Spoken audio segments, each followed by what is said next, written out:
Episode 8. Penjaga Batu. Bunyi nafas Iski perlahan. Kabus reda. Suara dalam kembali berbicara. Bayang itu berdiri betul-betul depan aku. Tinggi. Berjubah kelabu, muka tak nampak, cuma sepasang mata. Bercahaya biru. Bunyi gema lembut seperti angin menyelinap.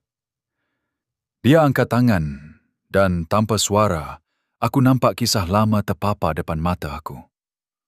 Efek visual dalam kepala. Bunyi api, jetan jauh.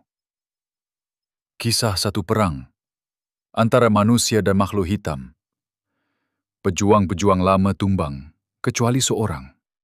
Seorang pendekar yang ditelan kabus, tapi namanya hilang dari sejarah.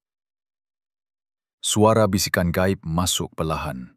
Namanya ni Padam, supaya dia boleh hidup dalam darah kamu. Suasana kembali hening. Iski tarik nafas. Aku tak faham semua, tapi aku tahu bayang itu bukan musuh. Dia penjaga batu. Dan dia hanya muncul bila warisan hampir pupus. Bunyi kabus menyelubung semula. Bayang perlahan-lahan hilang. Sebelum dia lenyap, dia tunjuk satu arah. Ke utara.